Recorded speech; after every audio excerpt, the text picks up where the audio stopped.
제가 연말에 이런 박수를 받게 될 줄은 꿈에도 몰랐습니다. 제가 지금 제 마음이 막 기쁜 게 아니라 정말 하나님의 말씀 앞에 제 자신의 마음이 많이 긴장이 됩니다. 오늘 제가 이렇게 같이 주님 앞에서 여러분들과 받고 싶은 말씀은 요한일서 5장 13절입니다. 신약성경 393페이지쯤에 있습니다. 요한일서 5장 13절입니다.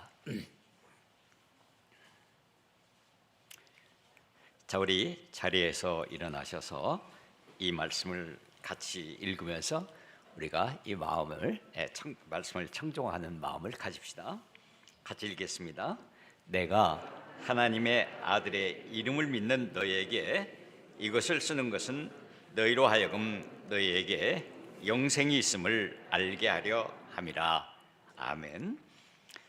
기도드리겠습니다. 아버지 하나님, 여기 주께서 사랑하는 이 자녀들이 이 자리에 다 모이게 해주셔서 감사합니다. 우리처럼 하나님의 사랑을 받은 자가 어디 있겠습니까? 이 온 우주에서 가장 존귀하고 고귀한 존재로 우리를 삼아주신 아버지의 사랑, 그 사랑을 저희들이 정말 깨닫는 것은 적지만 오늘 또 이렇게 이 말씀을 통해서 아버지의 마음과 뜻을 더 알고 싶고 더 가까이 가고 싶고 저희들도 사랑하고 싶습니다. 성령님께서 이 시간을 우리의 마음을 인도해 주시길 바랍니다.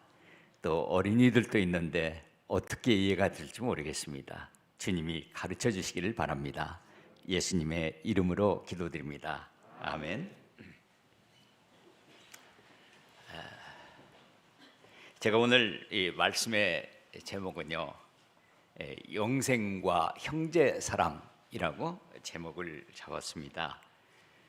저희 손자 현승이가 이제 말을 배우면서 저희 집에 왔는데 얘가 처음으로 하는 말이 뭐냐면 진짜? 이거예요.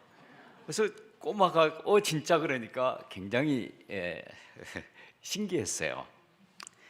그런데 이제 제가 여러분들도 아시다시피 그래도 우리 부평교회에서 성경의 달인이지 않습니까? 그런데 제가 성경을 읽으면서 진짜? 이렇게 눈이 이렇게 번쩍 뜨여지는 말씀이 바로 오늘 읽은 요한일서 5장 13절입니다. 사실 아마 오늘 이 자리에 이 말씀을 처음 대하는 분도 계시겠지만 우리 대부분의 경우에는 상당히 낯이 익은 말씀이죠. 그래서 이렇게 믿지 않는 분들에게 막 전도를 할 때요, 이 막 성경 말씀을 펴가지고 복음의 말씀을 읽어드리고 그리고 나서 그 다음에 설명해드리고 그리고 나서 여기 이 말씀이 있잖아요. 하나님의 아들은 예수님이죠. 예수님의 이름을 믿으면 영생이 있다는 걸 얼마나 강조하고 들려주고 그랬던 말씀인데 갑자기 이 말씀이 이제 저에게 이 질문을 하시는 거예요. 말하자면 내가 너에게 영생이 있는 것을 너는 알고 있는가 하는 질문이 됐어요. 세상에 제가 이걸 모를 리가 있겠어요? 그런데 자꾸 제 마음속에 이 질문을 던지시는 이유는 너는 영생을 살고 있느냐 하는 겁니다. 지금 내가 영생을 증명하는 삶을 살고 있느냐? 주님은 저의 현재 영적 상태, 영적인 현주소를 자꾸 파악하도록 말씀하시는 거예요.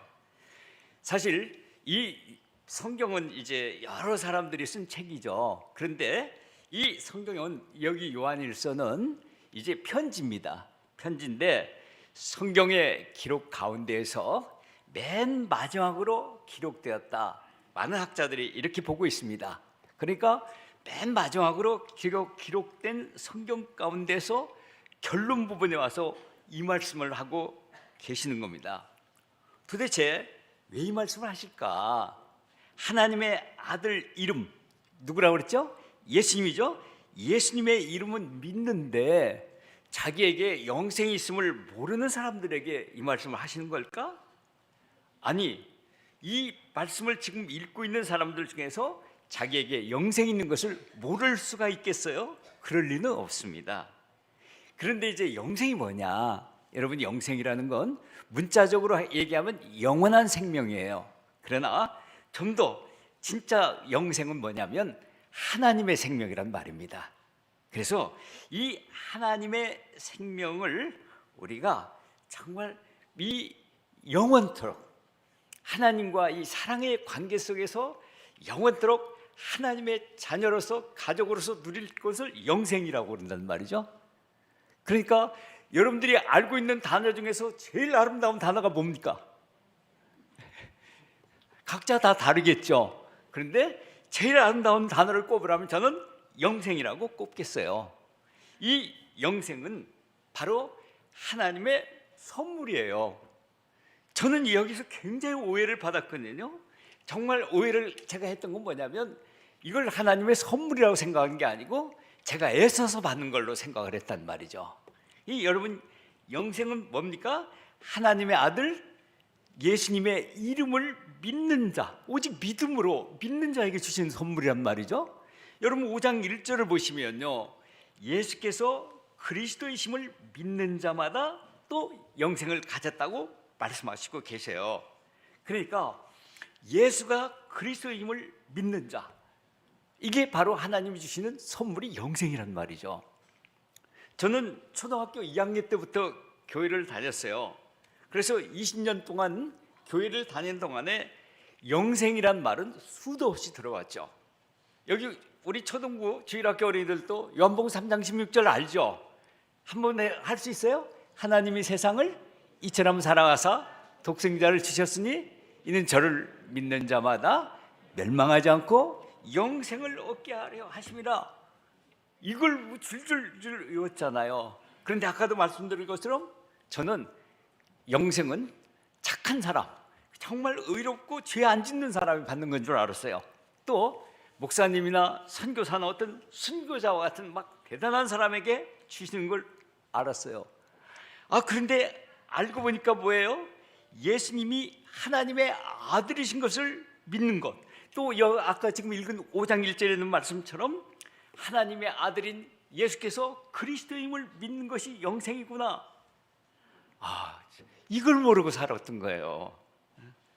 그리고 제가 이제 살면서 보니까 예수님과 그리스도라고 뭐가 다른지도 몰랐어요. 아무도 이걸 가르쳐준 사람이 없어요. 여러분, 그래서 저는 막 늘 마음에 예수와 그리스도가 뭐가 다른지 이거 가르쳐주는 걸 굉장히 중요한 사명으로 여겨요. 여러분, 아마 우리 성도들은 하도 제가 말씀드려서 기억하실 거예요. 예수 그리스도는 이순신 장군하고 딱 연결시켜서 생각하면 된다. 이순신 이름이죠. 장군 직책이죠. 마찬가지로 예수는 이름이에요. 구원자라는 이름이고 그리스도라는 것은 바로 직책이에요. 어떤 사람에게 주냐면 이제 왕과 선지자와 제사장 이런 그 직분을 맡을 때 머리에 기름을 붓거든요. 그래서 기름을 부은 자, 기름 부음을 받은 자, 이게 바로 그리스도. 저기 히브리 사람들은 메시아라고도 부르죠. 그러니까 실제로 하나님께서 말이죠, 하나님의 아들 예수님을 그리스도로 임명을 하셨어요. 예수님이 이 땅에 사람으로 보내시고 그리스도로 임명하시고 나서 바로 그 예수님이 그리스도이심을 믿는 자에게 뭐라고 그랬죠? 바로 영생을 선물로 주신단 말이에요. 그러니까 우리가 영생을 가진 사람들은 그리스도, 예수님이 나에게 뭐가 된 거니? 나의 왕, 나의 하나님이시고 나의 진리이신 선지자이신 하나님이시고 또 나의 대제사장이신 하나님이시다 하는 것입니다. 여러분, 그래서 이 하나님께서 말이죠, 제가 이제 교회를 다니는 동안에 예수님이 십자가에 달린 것은 온 세상 사람들의 죄를 위하여 돌아가셨다. 그리고 예수님이 3일 만에 다시 살아나셨다. 이거 모르는 사람은 어디 있어요? 이건 교회 다니는 사람뿐 아니라 국민 상식이나 마찬가지죠. 그런데 말이죠, 이상하게 제가 다니던 교회 제 주변 사람들은 거의 다 영생을 받지를 못했단 말이죠. 왜 그랬을까요? 제가 어느 날 정말 예수님이 나의 죄를 대신하셔 십자가 돌아가셨구나, 이게 내 얘기였구나, 나를 대신하여서 예수님이 부활하셨구나, 내 얘기였구나, 이것이 믿어지니까요. 아, 십자가를 통해서 우리 하나님께서는 나의 모든 죄를 영원히 다 용서하셨구나, 나에게 영원한 생명을 주셨구나. 그래서 그 십자가를 통해서 나는 하나님의 영원한 아들이 되었구나. 막 이 성경의 약속들이요, 다 제 것이에요. 깨닫게 됐어요. 막 그냥 구슬이 꿰듯이 깨어지는데 얼마나 충격이 되고 감동이 되는지. 그래서 제가 어떻게 이걸 깨닫게 됐지? 알고 보니까요, 제가 머리가 좋아서 깨달은 게 아니에요. 누가 깨닫게 해주실까요? 성령님께서 이걸 깨닫게 해주셨던 거예요. 그래서 성령님께서 막 이걸 깨닫게 해주시고 나서 그 다음에 제가 요한복음 1장 12절과 13절의 말씀, 여러분들 아마 같이 외울 수 있는 분들은 외워보세요. 막 영접하는 자 곧 그 이름을 믿는 자들에게는 하나님의 자녀가 되는 권세를 주셨으니, 저는 이 12절만 보고도 막 내가 하나님의 자녀가 되는 권세를 주셨구나, 아들이 되었구나. 이게 그 다음 13절에 뭐라고 했죠? 이것은 혈통으로나 육정으로나 사람의 뜻으로 나지 않냐고 하나님께서 낳아주셨다. 이 말씀이 얼마나 좋은지요. 그냥 손으로도 이 글자를 만지고 그랬어요. 제가 그냥 믿음으로 하나님의 자녀가 되었구나 말이죠. 그러고 나서 저는 영생을 받고 나니까 얼마나 좋아요. 이 요한복음에 있는 막 영생에 관한 말씀들 많이 있잖아요. 요한복음 5장 24절 뭐죠? 이런 뜻 생각이 안 나면 체면이 안 나오는데 그죠? 예.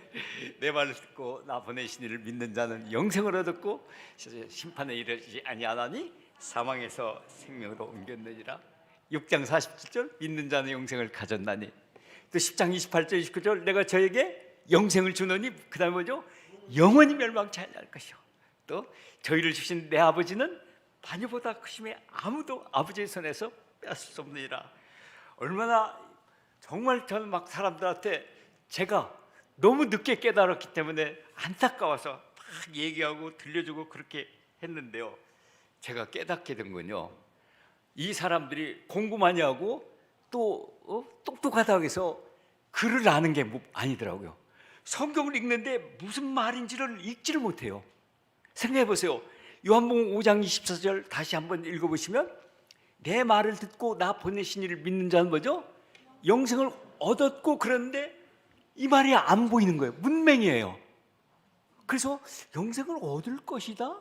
뭐 이런 식으로 읽어요. 어떻게 안 읽어져요?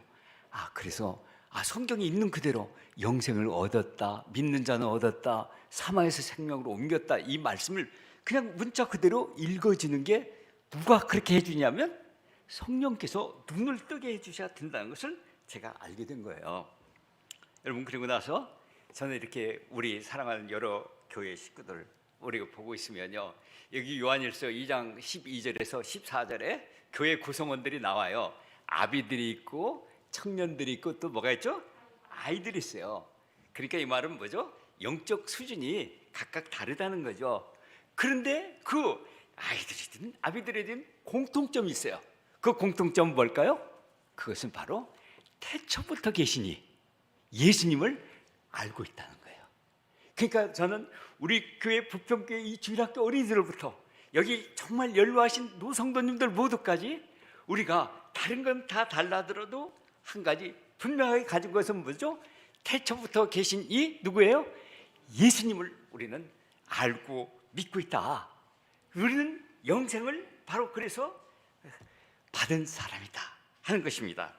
그래서 제가 이제 이렇게 영생을 받은 자라는 사실을 정말 감동하면서 전하는 동안에 아마 여러분들도 다 비슷하려고 생각하는데요, 성령께서 말씀을 자꾸 깨닫게 해주시잖아요. 그래서 여러분들 오늘 읽은 요한 1서 5장 18절에서 20절에 보면 여기 아는 자는 우리가 아노라, 우리가 아노라 계속 안다는 말이 나오잖아요.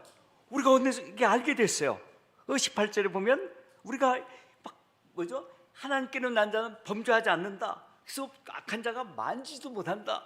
아까 요한복음 10장 28절 29절 말씀드린 것처럼 아무도 아버지의 손에서 빼앗을 수 없어요. 정말 영생은 영원히 멸망치 않는 영생이에요. 19절에 있죠. 우리는 소속이 달라요. 뭡니까? 우리는 어디에 속해죠? 하나님께 속하고 온 세상은 악한 자에게 속하는 거예요. 20절에 우리가 어떻게 해서 이렇게 하나님의 아들을 알게 됐어요? 바로 하나님께서 우리에게 지각을 주셨다. 여러분, 지각이 뭐죠? 결석 지각? 아니고요. 여기서 지각은 뭐죠? 우리에게 지혜와 총명, 이해력을 주셨다. 영적인 깨달음을 주셔가지고 그래서 우리가 참된 자이신 이 하나님을 알고 또 그 참된 자이신 아들 예수 그리스도 안에 내가 있구나. 여러분, 20절 마지막으로 우리에게 한번 볼까요? 그는 뭐죠? 참 하나님이시요 영생이다. 여러분, 요한일서 5장 20절 정말 저는 자랑스럽고 너무너무 자랑스러워요. 예수님이 하나님이라는 걸 부인하는 자들에게 저 이걸 펴주고 싶어요. 막 주는 뭐죠? 참 하나님이시요 생명이시다, 영생이시다 말이죠. 이분이 예수 그리스도가 여기 하나님이요 영생이라고 막 당당하게 선포하고 못 박아 말씀하고 계시잖아요.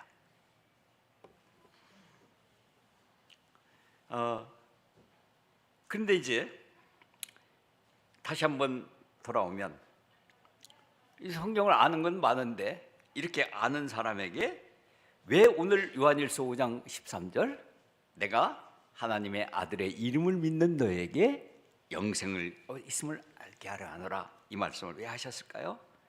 정말 아까도 말씀드렸지만 제 마음속에 내가 정말 영생을 영생답게 살고 있는가 하는 것이에요.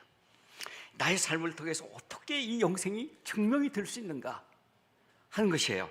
그러면서 저 자신의 영적 상태를 살펴보면서 그래, 나에게 앞으로 남은 세월 동안 정말 영생을 영생답게 하루하루를 살더라도 영생을 증명하는 삶을 살아야지. 그렇다면 뭘 어떻게 해야 될까? 요한일서를 쭉 읽어보세요. 읽어보시고 또 읽어보면 여기에 나타난 것은 그냥 하나님 말씀하시는 건요 반복적으로 말씀하시는 거 딱 한 가지예요. 뭐냐면 사랑이에요. 그 사랑도 그냥 보이지 않는 하나님을 뭐 사랑한다고 얘기할 것도 없고 하나님을 사랑하는 뭐죠? 형제 사랑이다 이것이에요. 형제 사랑이 바로 영생을 내 삶으로 증거하고 구현하는 삶이 형제 사랑이다 이것이에요. 여러분, 그래서 이 하나님께서 얼마나 단호하신지요. 여러분들께서 이제 성경을 펼치고 계신 분들은 거기 요한일서 3장 14절과 15절을 한번 보셔요. 보시면 제가 읽어볼게요. 우리는 형제를 사랑함으로 사망에서 옮겨 생명으로 들어간 줄을 알거니와 사랑하지 아니하는 자는 사망에 머물러 있느니라. 우리가 구원 받았느냐 못 받았느냐의 그 근거는 어디에 있습니까? 형제 사랑이 있다는 거예요. 15절 보시면 그 형제를 미워하는 자마다 살인하는 자는 영생이 그 속에 거하지 않는 것을 너희가 아는 바라. 정말 성경은요 단호해요. 그래서 형제를 사랑하면 그는 영생을 가진 자이고 사랑하지 아니하면 그는 영생을 갖고 있지 못한 자라는 것이에요. 더군다나 형제를 미워하는 자는 두말할 거 없다라고 딱 말씀하셨죠. 그래서 사실 제가 성경을 읽을 때 요한일서 3장 16절은 제가 굉장히 좀 피하고 싶은 두려워하는 말씀이에요. 여러분 찾으신 분 같이 읽어볼까요? 그가 우리를 위하여 목숨을 버리셨으니 우리가 이로써 사랑을 알고 우리도 형제들을 위하여 목숨을 버리는 것이 마땅하니라. 이건 좀 너무하죠. 그래서 형제들을 위하여 목숨을 바치는 사랑으로 사랑해야 마땅하다라고 주님이 말씀하고 계세요. 그래서 저는 여기까지 나가기는 어렵지만 그러나 오늘 저 자신이 정말 이 형제 사랑에 대해서 좀 더 진보가 있어야 되겠다. 저 남은 세월 동안을 형제 사랑에 대해서 더 적극적으로 실천할 수 있는 건 뭘까? 제가 우선 세 가지를 제가 생각해 봤어요.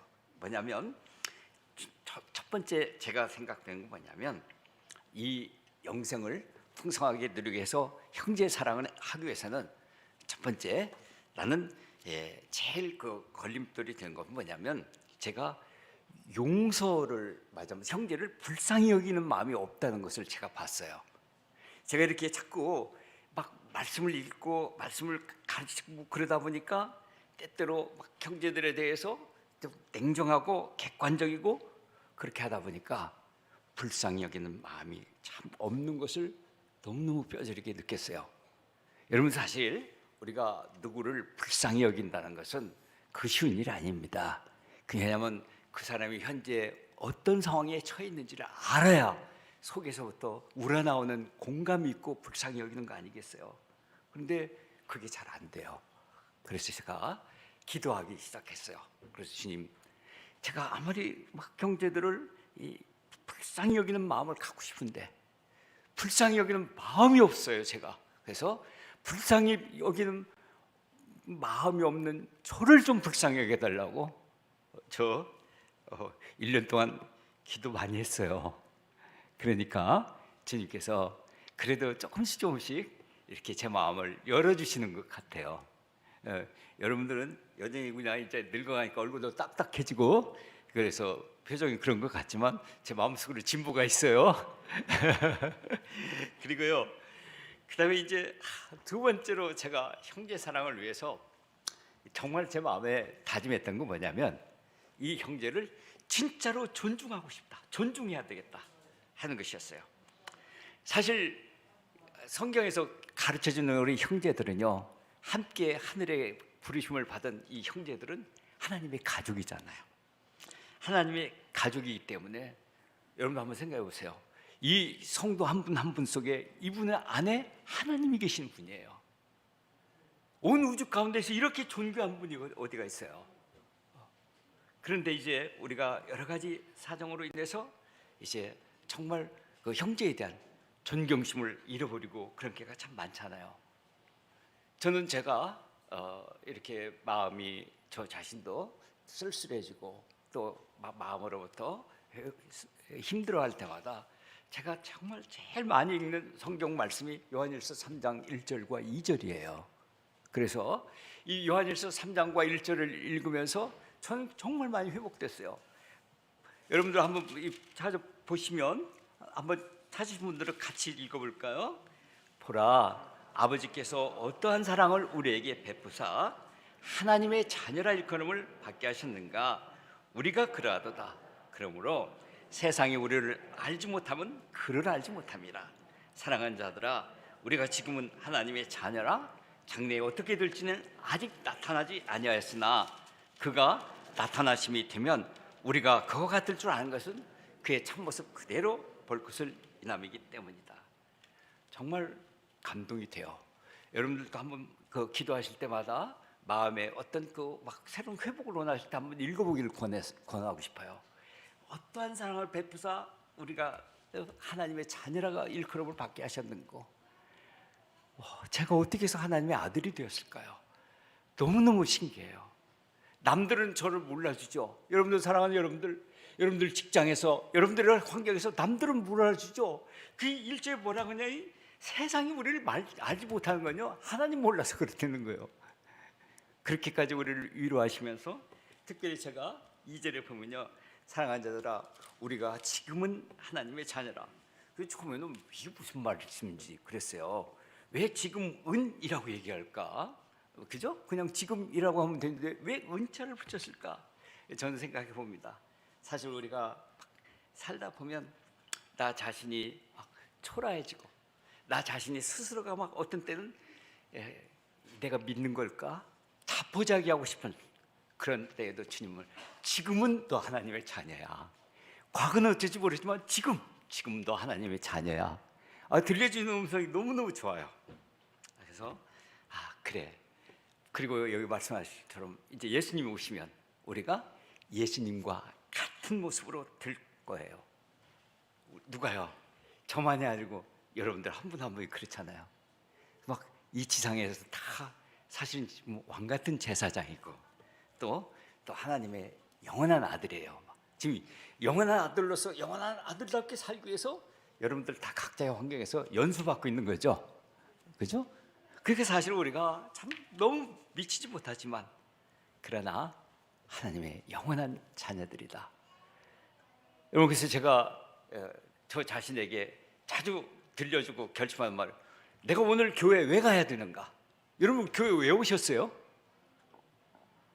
저는 제 자신에게 주님 앞에서 얘기합니다. 주님, 저는 오늘 또 교회에 섬기러 갑니다. 사랑하러 갑니다. 하나님 사랑하러 갈 거고 성도를 사랑하러 갑니다. 여러분, 그래서 같이 나누고 싶어요. 여러분들도 교회 왜 오세요? 나 사랑하러 옵니다. 나 내 볼일 보러 오는 게 아니라 성도를, 형제를 사랑하기 위해서 교회에 옵니다. 동의하세요? 전 공감을 받고 싶어요. 그래서 진짜 여기 와서 제가 뭘 얼마나 사랑할 수 있겠어요? 그럴지라도 저는 정말 여기 와서 형제들을 바라보면서 오히려 제가 회복이 돼요. 막 이 간증을 들어볼 때 얼마나 때때로 같이 눈물 흘릴 때가 참 많아요. 그러면서 우리 사랑하는 저 형제들 말이죠, 막 장차 예수님과 같이 될 그 형제들, 이 가장 존귀한 형제들이구나. 그래서 정말 이 형제들이요, 실제로 보세요. 막 아까 요한일서 5장 19절 이런 것처럼 온 세상이 다 악한 자에게 소속돼 있잖아요. 악한 자가 다스리고 있는 이 세상에서 하나님께 속한 자로서 그래도 작은 믿음 가지고 어떻게든지 하나님의 나라와 의를 막 구하고 싶어서 몸부림치며 살다 보면 사랑하는 여 자녀들, 이 지구사에서 최고의 귀중한 존재가 여기 있습니다. 여기 한 사람 한 사람 여기 있어요. 여러분, 때로 눈길을 마주칠 때 또는 서로 손을 잡고 악수할 때 아니라도 먼 발치에서 볼지라도 저는 마음속에 정말 깊은 마음으로 여러분들은 최고로 존경받을 사람이라는 것을 들려주고 싶어요. 제가 막 저희 시선으로 그렇게 보고 싶어요. 그래서 자주 저 자신을 막 와서 봅니다. 저 형제들을 정말 이렇게 존귀한 자인데 기회만 있다면 들려주고 싶어요. 형제여, 이 땅에서 절대 기죽지 마라, 꿀리지 마라. 너는 진짜 최고의 존귀한 존재야. 이걸 막 들려주고 싶어요.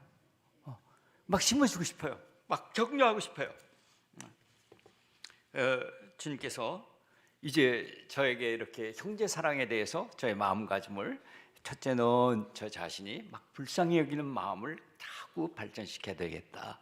두 번째, 이렇게 형제를 정말 존중하는 것을 말로, 마음으로 계속 나 자신을 의식화시켜야 되겠다. 그리고 세 번째가요, 중보기도예요.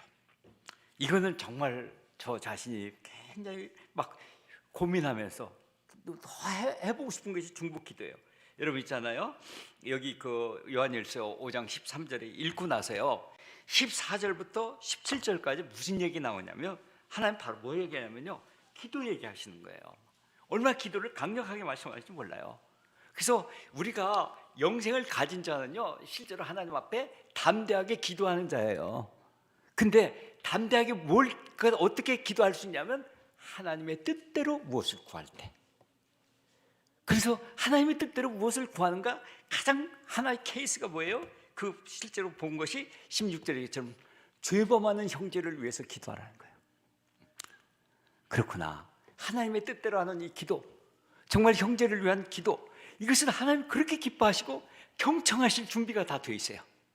그래서 막 사랑하는 형제 자매들을 위해서 하나님의 뜻대로, 물론 그 사람들이 사업 잘 되게 하고 부귀영화를 누리라는 거 그거 말고요, 정말 하나님 앞에서 진실된 하나님의 아들로 살 수 있도록 그의 나라와 의를 구하는 사람으로서 살아가고 있는 것에 막 그 영혼을 북돋아주고 힘주실 수 있는 이 기도, 이것을 하나님은 얼마나 기뻐하시는지, 무엇인지 구하는 바를 얻은 줄 알라. 그래서 저 자신이 정말 우리 형제 자매들을 보면서 사실 왜 형제들 자매들이 죄에 넘어지고 다 쓰러지고 그러게 하겠어요? 이 요한일서에서 계속 그 얘기가 나오죠. 가장 큰 원인은요 적그리스도라는 거예요. 적그리스도는 뭐가 적그리스도냐면 예수 그리스도가 주님 되심을 인정하지 않는 자들이에요. 예수 그리스도가 하나님의 아들이 인간이 되어 오신 것을 인정하지 않는 거예요. 여러분, 그 인간이 되어 오신 예수 그리스도가 지금 어디 계세요? 이 육신 내 안에 계시는 예수 그리스도예요. 이걸 인정을 안 해요. 그러니까 어떻게 합니까? 정말 오늘 사회에 이 성경 말씀에다가 세속주의를 섞어가지고 세상에서 잘 사는 얘기, 인본주의를 섞어서 완전히 혼합주의를 만들어 놨잖아요. 이렇게 미혹되는 현장의 한복판에서 나는 우리 사랑하는 형제 자매들과 함께 정말 기도함으로써 더욱 강건하게 설 수 있도록, 그래서 저는 자주 기도합니다. 뭐냐면 우리 교회 식구들이 성령으로 말미암아 속사람을 강건하게 해주세요. 막 속사람이 그 능력으로 강건하게 해주세요. 그래서 여러분 막 이 길 기도하고 있어요. 여러분 이제 제 마음속에 정말 원하는 것은, 이렇게 형제 사랑을 하는 가장 힘 있는 것은 사실 교제예요. 그래서 서로 막 그 마음을 나누고 교제인데, 이 교제의 가장 핵심적인 내용은 뭐냐? 모여가지고 뭐 유튜브 정보 얘기하고 이런 거 말고요. 진짜 교제의 핵심은 1장 2절이에요. 정말 내가 경험한 이 생명의 말씀. 그래서 막 우리 사랑하는 성도들과 함께 바로 아버지와 아들 예수 그리스도와 함께 누리는 그 예수 그리스도의 얘기를 누리는 이 교제, 정말 이거 목말라요. 그래서 주님 앞에 참 구하고 있어요. 저도 우리가 그동안에 코로나 때문에도 그렇고 여러 가지 이유로 만날 수 있는 이유들이 많이 적어졌지만, 주님께서 교제할 기회를 어떻게든지 마련해 주셨으면 좋겠다, 시간들을 더 가졌으면 좋겠다, 그런 것이에요. 여러분 있죠? 제가 이제 정말 한 가지 이제 반대 얘기를 하고 싶어요. 이렇게 주님은 너희 안에 영생이 있음을 그렇게 가르쳐 주는데, 내가 영생을 가지고 있는 것 같은데 내 영생을 구현하지 못하고 영생을 증거하지 못하고 무력화시키고 있는 건 뭘까요? 그건 뭐겠어요? 여기 나와 있죠. 아까 말씀드렸죠. 형제에 대한 미움이에요. 미워하면 그건 영생 끝이에요. 그죠? 또 정말 더 무서운 강적은 뭐냐? 저는 무관심이라고 생각해요. 그래서 우리 교회 사랑하는 형제 자매들이 말이죠, 정말 관심 가지고 이렇게 하나님 앞에 막 서로 불쌍히 여기고 서로 존귀 여기고 서로 중보기도 해주면서 정말 예수 그리스도 중심으로 교제하는 이 형제 사랑이 막 우리 속에서 불이 일어났으면 정말 좋겠어요. 여러분, 저는 오늘 성탄절에 이 말씀을 전하면서 참 감회가 깊었어요. 우리 여러분 성탄절 예수님 생일이잖아요. 그런데 사실은요, 이 교회 달력에 보면 이 성탄절이라는 단어보다 교회 달력을 보시면 제일 많이 쓰이는 단어가 대림절 또는 대강절이라고 써요. 무슨 뜻인 줄 알아요? 참 기가 막힌 단어예요. 대자는 기다릴 대자예요. 림자는 온다는 뜻이에요. 또 그 대강할 때 강자는 내려온다는 뜻이에요. 무슨 말인지 이제 감이 잡히시죠? 그거 뭐겠어요? 바로 12월 25일 이날은 정말 예수님의 생일이 중요한 게 아니라 더 중요한 건 뭐죠? 다시 오심을 사모하는, 바로 예수님이 다시 오셔서 말이죠, 막 영생을 진짜로 영원토록 함께 누리는 그날이 시작되기를 바라는 날이 바로 12월 25일 대림절이에요. 대강절이죠. 그러니까 제가 이번에 크리스마스가 주일이라서 참 우울한 사람들 많겠다고 생각했어요. 그죠? 이게 공휴일이 돼야 되는데 그런데 진짜로 중요한 건요, 이 예수님이 이 땅에 처음 오셨을 때 여러분들 아시죠? 예수님 누가 영접했어요? 다 예수님 무시하고 배척하고 그랬잖아요. 예수님은 다 영접하지 않았어요. 그런데 말이죠, 우리가 어떻게 해서 성령께서 우리 마음을 감동 주셔서 예수님을 영접하게 되고, 예수님이 내 마음속에 계시면서 그 다음에 내 마음의 소원이 바로 예수님이 다시 오심을 기다리는 거예요. 그러니까 12월 25일은 진짜 우리들에게 중요한 날이에요. 예수님이 마음에 있는 사람들에게 중요한 날이에요. 다시 말하면 영생이 있는 사람이 진짜 영생을 누릴 그날을 사모하며 기다리는 것을, 결심을 새롭게 하는 날, 바로 오늘이 그날이에요. 나는 이제 오늘 여러분들과 같이 이 말씀을 이렇게 생각하면서, 이렇게 성경은 막 끊임없이 너에게 하나님의 아들 예수님의 이름을 믿는 자에게 영생이 있다고 얘기하는데도 불구하고 나에게 영생이 있음을 이 보장받지 못하고 있는 사람들은 어떻게 하란 말이냐. 안타깝습니다. 여러분들 가운데서도 그런 분이 계세요? 그러면 정말 여기 성경 있는 말씀, 이게 기록이다, 이거 썼다, 꼭 좀 받아 읽으세요. 꼭 마음에 담아두시기 바라요. 여러분, 이제 결론은요, 영생은 뭐예요? 이것은 사랑입니다. 영생은 하나님을 사랑하는 것인데, 하나님을 사랑하는 건 뭐예요? 형제 사랑으로 하나님 사랑이 이루어지는 거다 하는 것입니다. 보이지 않는 하나님, 보이는 형제를 사랑함으로 증명해라. 그래서 우리가 이제 금년에는 이제 지나갔지만 내년을 맞이하면서 우리 한번 더 사랑하는 것으로, 더 영생을 누리는 것으로 한번 가봅시다. 갈 때까지 한번 어디까지 갈 수 있는지 모르지만 그 전보다 더 관심 가지고 전보다 더 사랑으로 우리가 용서하고 불쌍히 여기고 기도해주고 이런 것으로 기도 시간 좀 더 어떻게든지 생각해 봅니다. 어떻게 하면 나는 이 중보 기도 시간을 이 일주일에 단 10분이고 20분이라도 늘릴 수는 없을까? 그래서 저만 고민하지 말고 여러분들도 한번 고민해 보시기 바랍니다. 자, 우리 같이 이제 자리에서 일어나셔서요, 오늘 들은 말씀을 같이 생각하면서 예배 찬송 있죠, 134장, 여기에 모인 우리 이 찬송 같이 부르십시다. 예배 찬송가 134장.